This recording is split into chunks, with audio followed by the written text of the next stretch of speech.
दुश्मन के हवाले से आपके लिए एक बहुत ही लाजवाब वजीफा लेकर हाजिर हुआ हूँ।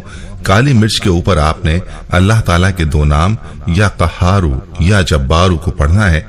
किस तरीके से यह अमल आपने करना है और इन मिर्चों के साथ करना क्या है, यह हम आपको तफसील से बताएंगे।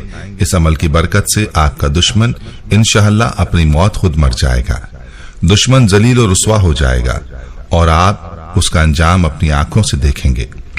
यह वजीफा बहुत ही पावरफुल और ताकत वाला वजीफा है। किसी भी दुश्मन के हवाले से आप इस वजीफे को जरूर करें।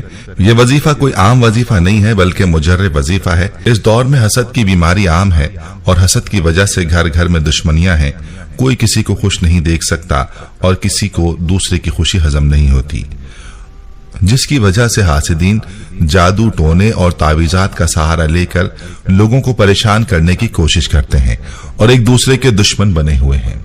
जिस तरह की भी दुश्मनी हो, चाहे जाहिरी दुश्मनी हो या फिर छुपा हुआ दुश्मन हो, इस वजीफे को बतलाए गए तरीके पर करें और दुश्मन का अंजाम देखते जाएं। यह अमल जिन्नात को जलाने की भी ताकत रखता है और फिर दुश्मन पर इसके क्या असरात हो सकते हैं खुद ही सोच लीजिए।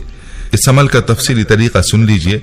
आपने 4 दाने काली मिर्च के लेने हैं। अपने सामने रखकर आपने अल्लाह ताला के ये दो नाम या कहारू या जब्बारू पढ़ने हैं और 302 मरतबा आपने इन नामों का विर्द करना है।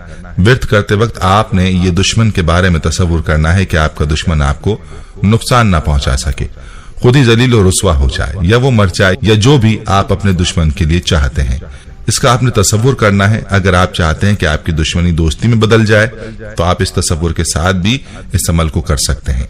इंशाअल्लाह दुश्मनी दोस्ती में बदल जाएगी। दुश्मन की तबाही के तसव्वुर से पढ़ेंगे तो दुश्मन तबाह हो जाएगा। सिर्फ जायज मकासद के लिए आपने यह अमल करना है।